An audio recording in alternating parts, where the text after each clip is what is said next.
The HOA president screamed, "Arrest him!" while I stood waist-deep in my own lake at 6 in the morning, cold water numbing my legs and steam rising off the surface like a thin veil. I just shoved my 12-foot aluminum boat off its rollers when Margaret Maggie Thornfield came storming down my dock as if she'd purchased the sky, the water, and the land beneath it. Her manicure could have sliced glass. She shoved at perfectly polished finger inches from my face. Trespasser, a deputy who looked like he'd rather be anywhere else, fumbled awkwardly with his handcuffs. Rex, my German shepherd, stood back on the shore, ears forward, silent and alert. "Ma'am," I said, water dripping from my waders. "This is my property." "Not anymore," she shrieked, perfume rolling off her in waves. "You're under arrest for illegal boat launching." The cuffs clicked shut. My little boat bobbed by the dock, innocent, aluminum, and older than half the houses on the lake. 15 neighbors stood on their decks filming with their phones, the smell of coffee mixing with lake water and Maggie's heavy floral cloud. A loon called from the far cove, confused by the human theater. Here's the part that still makes me smile. 10 minutes after they walked me up the dock in handcuffs, I owned her precious Marina. Before you think I'm skipping chapters, let me rewind. You'll need the whole story to understand how a homeowners association's bullying met a brick wall called the law, and how a widower's grief turned into a fight for property rights, water access, and basic fairness. My name is Jake Morrison. 3 years ago, I lost my wife, Sarah, to cancer. We bought these 12 lakefront acres 15 years back as our retirement dream. Complete water rights. Quiet. The kind of morning peace you can't manufacture. The mist rising off the water, pine needles on the breeze, loons singing in the half-light. Coffee on the dock was our ritual. This place became our sanctuary in her last months. After she died, it became my lifeline. Every morning at 5 sharp, Rex and I would head for the water. That battered boat wasn't just a boat. It was a place where thoughts fell into order, where grief didn't drown me. And then came Margaret Thornfield. If you've ever stepped on a Lego barefoot, you know exactly what she felt like in a life that finally found its rhythm. 6 months ago, she seized the HOA presidency like Napoleon seizing a map. 55, razor sharp, always in a power suit even at a potluck, treating her spotless white BMW SUV like a tank. She'd been a city council member before retiring, which is polite for voted out. Within her first week as HOA president, violation notices multiplied like dandelions after rain. Christmas lights still up on January 2nd, $200. A dog barking at noon, $150. A garden gnome facing the wrong way? Don't even ask. I kept my head down. Yard clean, dues paid early. I figured she'd wear herself out terrorizing someone else. Big mistake. The declaration of war arrived by certified mail on a rainy Tuesday. The letter was thick with pretension, embossed HOA letterhead, Maggie's dramatic signature, and a $500 fine for unauthorized watercraft storage, creating visual pollution inconsistent with community aesthetic standards. I read it 3 times at my kitchen table. Rex grumbled in his sleep at my feet. Coffee went cold. According to Maggie, my boat launch area, the same one that had existed long before she bulldozed a cottage to build her glass palace, now violated a lakefront uniformity requirement. And here was a kicker. My dock was suddenly common HOA property. Attached was a separate memo on pink stationery that smelled like cheap perfume. Individual boat launches, it sniffed, create unsightly infrastructure impacting premium market positioning. My ramp, a few planks and rollers, was apparently the community's biggest threat. The hypocrisy burned. Her place across the cove had an imported sand beach and a concrete seawall. Her modern design looked like a giant Bluetooth speaker, and none of it matched the natural shoreline rules she waved at everyone else. But my dock, that was the crisis. I called that evening. Foolish in hindsight. "Mrs. Thornfield, this is Jake Morrison from Lakeshore. There's been some mistake." "No mistake." She cut me off. I could hear the smile.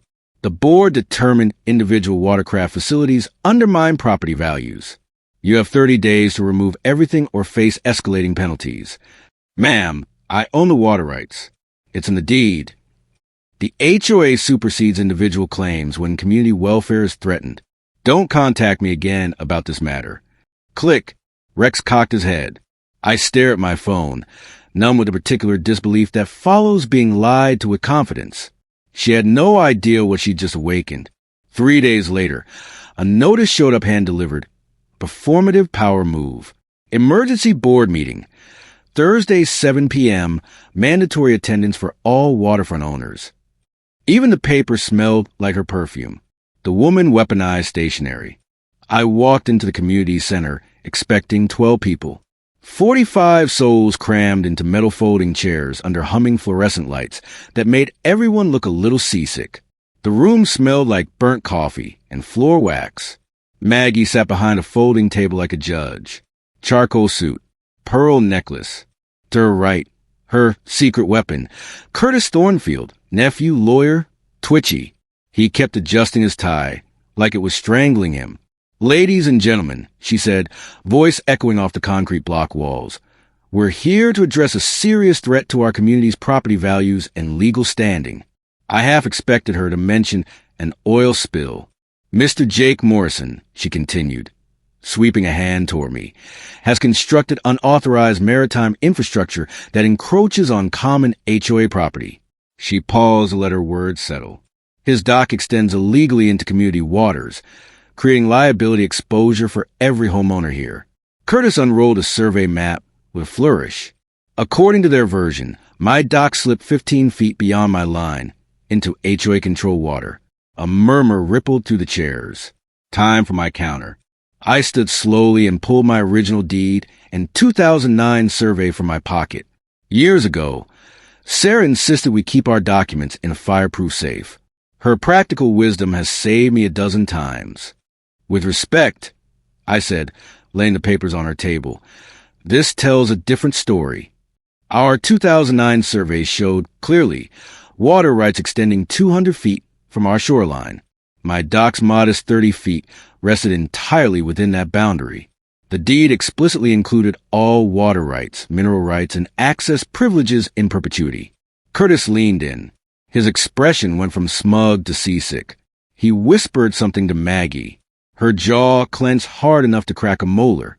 Surveys can be outdated, she said, but the confidence was gone. Property boundaries evolve as communities develop. The HOA must protect common areas from individual appropriation. From the back row, a voice like a bell. Excuse me. Mrs. Victoria, 78, hair in a soft bun, dignity in every line, stood. Jake's been using that dock since before the HOA existed. My husband and I watched him build it. We borrowed his ramp when our grandson visited. A few heads nodded. Hell, Tom Hendricks called from across the room. He let us launch when the county ramp was closed last summer. Maggie's composure snapped. Red blotches crawled up her neck. Personal favors don't establish legal precedent, she snapped, voice cracking. Mr. Morrison's continued violation creates insurance liability for the entire community. Curtis tried to recover. The HOA's insurance excludes coverage for individually owned recreational infrastructure not properly permitted and inspected. Classic tactic. Make people fear for their wallets. I've used that dock safely for 15 years, I said. No incidents. No complaints. Until 6 months ago. Previous boards were negligent. Maggie shot back. This board takes its fiduciary responsibilities seriously. The room became an overheated fishbowl. Someone's stomach growled. A chair squeaked. The clock ticked loud enough to count seconds. Here's what's going to happen, she announced, standing to her full height. Mr. Morrison has 30 days to remove his dock and cease unauthorized water access or face legal action. Legal fees will be assessed to his property account. Chairs scraped. People filed out, eyes averted, war officially declared. The next morning, I found a uniformed security guard at the edge of my property, truck idling in my driveway, clipboard in hand. Diesel fumes spoiled the clean lake air. Rex barked as now you've pushed your luck bark. You lost, I asked, mug in hand, robe flapping in the cool air. He turned, and I almost laughed. Derek Kowalski, Maggie's son-in-law, the one who'd been living in her basement for a year. I'm conducting lakefront patrol, he announced, Try on authority like a suit that didn't fit. Your dock has been posted as a violation area requiring daily monitoring. Daily monitoring? I said, looking past him. Bright yellow, no trespassing signs littered my shoreline, hammered into my land. Derek, when did you become security? He reddened. I'm certified, he muttered, tapping his clipboard. Mrs. Thornfield hired me. It would have been funny if it weren't harassment. For a week, Derek parked every morning at 6, blocking my path, scribbling God knows what. If performance art had citations, this would be it. While Derek played mall cop in a black pickup, I drove to the county recorder's office. Musty paper, copy machine hum. Dolores Martinez behind the counter. Smarter than most senators and sharper than any HOA board. On Wednesday, she slid a manila folder across the counter. Honey, she whispered, you're going to want to see this. Maggie's election paperwork. HOA elections require certified notices to all homeowners 30 days in advance. Return receipts. Real procedures. Maggie's notices were sent regular mail to half the community. No receipts. No certified proof. And the notarization? Sloppy and likely defective. The election wasn't legally valid, Dolores said, pushing up her glasses. I've seen every trick. This lady cut corners. The copier chewed and spat paper while my hand shook. This wasn't about my dock anymore. It was about authority built on sand. Meanwhile, Derek escalated, measuring the distance between my posts and the waterline, recording me with his phone like a wildlife documentary. Find anything interesting? I asked. He jumped and nearly fell off the dock. You know these signs are on my property, right? I continued. Not common, HOA area. Says many things. I said, doesn't make them legal. Maggie wasn't relying on Derek alone. She was building a coalition, newer residents who didn't know the lake's history. She hosted coffee hours at her house, spreading poison in concerned tones. I become unstable since Sarah died. Maybe I shouldn't have unrestricted access to community water resources. I heard from friends that some neighbors started avoiding me. Gossip is a chicken that lays eggs fast. Friday brought another certified letter threatening to retain counsel if I didn't remove my illegal structures within 2 weeks. Escalating enforcement measures, community safety concerns, the phrases multiplied like weeds. I sat at my kitchen table, documents spread across it like a map. Rex laid his head on my foot. Outside, the lake glinted like a coin.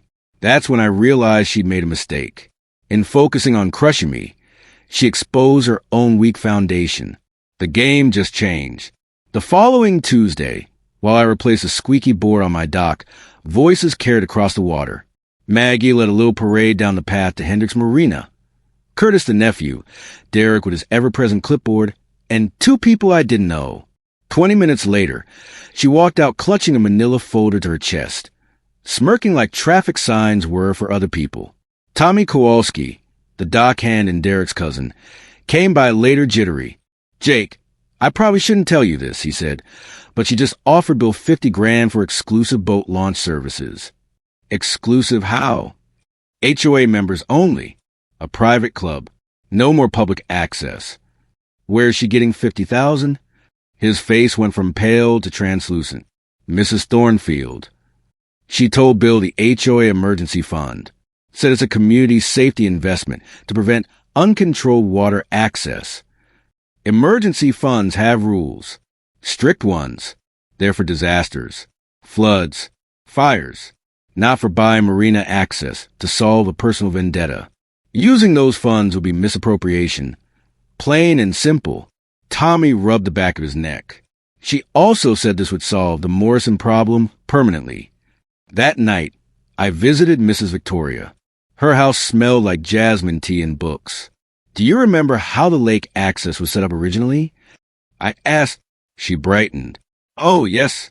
My Tom served on the original planning committee. She pulled out an album thick with photos. 1995, the first summer, the lake dotted with families launching boats from multiple ramps. Not just at the marina, not just on one side. Many. The developer guaranteed lake access for all property owners, she said, placing an old newspaper clipping in my hand. New lake community guarantees water access for all residents. Would you testify? I asked. That woman is trying to steal what we paid for 30 years ago, she said, eyes blazing. Of course I will. Driving home with copies of covenants and photos, I saw the larger pattern. Maggie wasn't just targeting my dock. She was taking aim at the community's right. If she could control the marina, she could control the lake. But she made another crucial mistake. Using emergency funds for a non-emergency purchase. Combine that with her invalid election, the board's authority could crumble. The next morning, I was back at the recorder's office before Dolores finished her first coffee. Original development covenant from 1994? I asked. Give me 20 minutes, she said, disappearing into the basement. She returned with a binder covered in dust. Its spine creaked like an old boat. There it was. Lake access guaranteed to all original property owners in perpetuity, including but not limited to boat launching, dock construction, and recreational watercraft operation. Black, white, bulletproof. But the bombshell was on page 12. Hendricks Marina operates under renewable lease agreement, term 25 years. Expiration December 31st, 2022. The lease expired 2 years ago, not renewed, which meant the property reverted to county control pending new ownership and back taxes. How much of the taxes? I asked. Dolores clicked and clacked through the database. Assessed at $180,000. About $6,000 a year. So roughly $12,000 plus penalties. Next tax auction? This Friday at 10. 3 days. Has anyone else looked into this property? Nope, she said. First time those files have seen daylight in years. I walked to my truck in a daze. The air felt cleaner. The script had flipped entirely. If I bought the marina at the auction, I legally owned the only commercial access point. Maggie's exclusive HOA deal would evaporate, and I'd have the leverage to end this war without another certified letter. I called 3 people. First, attorney Helen Vasquez, a legend in 3 counties for dismantling HOA abuse. We met in her office the next morning. It smelled like old law books and courage. Show me everything, she said. I did. Her eyes shone. This is beautiful, she finally said. Invalid election. Misuse of emergency funds. Guaranteed water access. An expired marina lease? That's the hammer. Your plan to buy the marina, genius. Second, Robert Kim at First National, my banker for 20 years. Jake, he said, peering over his glasses, you want to liquidate $30,000 from your retirement to buy a marina at a tax auction? That's the short version, I said, and told him the long one. He chuckled. In my line of work, I've seen golf courses and pools held hostage. I'm happy to expedite the certified check. Someone has to stop these petty tyrants. Third, County Commissioner Patricia Wells called me herself after Dolores mentioned my interest. We've tried to resolve this for 2 years, she said. The previous owner died. The estate was never probated properly, and the current operator is essentially squatting. No one else has shown interest. $12,000 should easily win the auction. That night, 8 neighbors gathered at my place. We joked and called ourselves the Original Owners Alliance. They brought old deeds, photos, and fresh anger filtered through good sense. We mapped out a plan. I'd bid on the marina. Helen would file motions challenging Maggie's election and her illegal use of emergency funds. Everyone would document harassment. The game plan wasn't just legal, it was communal. The best kind. People don't understand tax auctions, Helen explained, tapping her pen on my table. You don't just buy property. You buy it clean, free of liens. If you own the marina, Maggie can't restrict access. Not without your permission. Friday morning felt like fresh air after storm. Mist hung heavy over the lake. I sipped coffee on my dock and watched 2 mallards leave tiny wakes near the reeds. A text from Tommy. Maggie has been calling Bill all morning. She sounds frantic. By 8, I headed to courthouse. Derek security. Truck tailed me for a few blocks before turning off. Clipboard still on the dash like a badge. Rex stuck his snout out the window and tasted the morning. The auction room was small and dull. 20 chairs, a podium, the scent of wax and burnt coffee. Patricia stepped up to the mic at exactly 10.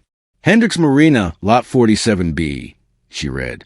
Assessed value $180,000. Back taxes owed $12,347, including penalties. Do we have any bidders? I raised my hand. Any other bidders? Silence. The old man kept reading the paper. The woman checked her phone. Going once. Going twice. Sold to Mr. Morrison. It took 5 minutes to buy Marina. 5 minutes to transform a year of harassment into leverage that Maggie's panic began immediately. Helen called to tell me Maggie had tried to hire her. Helen laughed down the line. To file an emergency injunction to reverse the sale. I told her I represent you, Helen said, delighted. She screamed about conflict of interest and conspiracies. By noon, Derek arrived at the marina to inspect my transition, clipboard on his hip, anxiety on his face. Sir, he declared, this property transfer violates HOA standards. The board will file legal challenges. Bill Hendricks, 50-something, weathered, honest, stared at him like he was a cartoon. Son, the county sold it. Your HOA does not outrank the county. Derek retreated, gravel crackling under his boots. The next day, Maggie herself arrived in a red blazer that made her look like a warning sign. Curtis trailed behind her, pale and tired of being dragged into her mess. This fraudulent acquisition will not stand, she announced, jabbing at my chest. You think buying a marina gives you power over the lake? I'll have this sale overturned before the end of the week. I smiled. Good luck, Maggie. The county enjoys getting properties back on the tax rolls. Her face went from rose to eggplant. Saturday, she tried reasonable. She showed up alone, wearing casual clothes expensive enough to pay someone's rent for a year. Jake, she said, softer than I'd ever heard her speak. Can we talk? Talk. I said, hammer still in my hand. What if we drop all dock violations? You keep your launch. We revise bylaws to protect your access, she said. In exchange, you agree to a reasonable schedule for marina access. HOA members and general public, alternating days. It almost sounded fair. Almost. But I'd learned the hard way that anyone willing to misuse emergency funds and stage a fake election would not suddenly play straight. And the $50,000 you promised, Bill? I asked. A misunderstanding, she said. No funds have been committed. I nodded. Let me think about it over the weekend. I didn't know she was secretly recording our chat, planning to edit it to sound like extortion. Curtis apparently knew. He called Helen 2 days later to quietly warn her that his aunt's tactics were out of hand.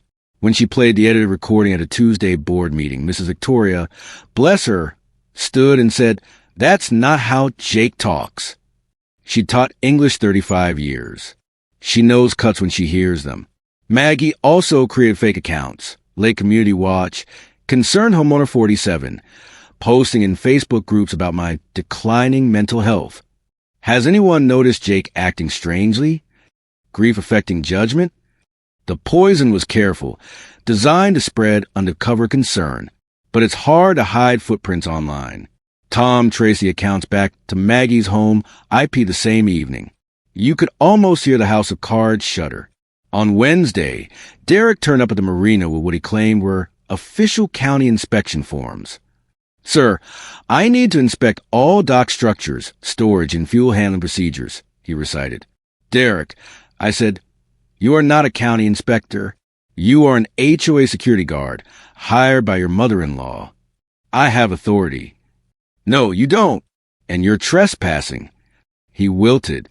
He was in way over his head. Thursday night, Maggie called an emergency community safety meeting. She hand-delivered notices with red borders. Theatrics dialed to 11. The parking lot was full. People from adjacent communities showed up, and even Sarah Martinez from the local paper slid into a seat with her notebook ready. The room hummed with energy and burnt coffee. Maggie stood at the front flanked by 2 board members and Curtis, who looked like a man who knew a storm was coming. Ladies and gentlemen, she began, voice soaring, we face an unprecedented threat to safety, property values, and our way of life. She gestured toward me like a prosecutor, identifying the defendant, Mr. Morrison has engaged in intimidation, property manipulation, and what can only be described as extortion. His illegal acquisition of Marina property represents a direct attack on our community. Then she played her edited recording. It sounded like a ransom note written by a toddler, words stitched together that didn't match grammar or rhythm. Eyebrows rose. Time for my turn. I stood and walked to the front, a folder under my arm. The room went quiet enough to hear a fly sneeze. "Maggie," I said, "that's an interesting story, but let's try another version." I placed a 1994 covenant on the table. This guarantees Lake access to all original property owners in perpetuity. The paper hit the table with a satisfying smack. Then the election paperwork. "This shows your presidency was never legally valid. You didn't meet notice requirements." Curtis leaned, red, blanched. "And here," I said, laying out the emergency fund documentation Helen had prepared, "we have your promise to misuse HOA emergency funds for a private marina deal. Emergency funds are for emergencies." The room erupted in whispers. Board members exchanged alarmed looks. That isn't," Maggie sputtered. "And the recording?" I pressed play on my phone. The full conversation, unedited. Her doctor clip fell apart like stale bread. Commissioner Patricia Wells entered through the back with sheriff's deputy just then. The deputy's footsteps hit the tile like a metronome. "Miss Thornfield," Patricia said, voice cool and authoritative, "we need to discuss your interference with county property auctions and misuse of association funds." The deputy served her with a cease and desist order regarding harassment. Maggie's face cycled red, white, red. Curtis collected his papers and left with the quiet relief of a man escaping a burning laundromat.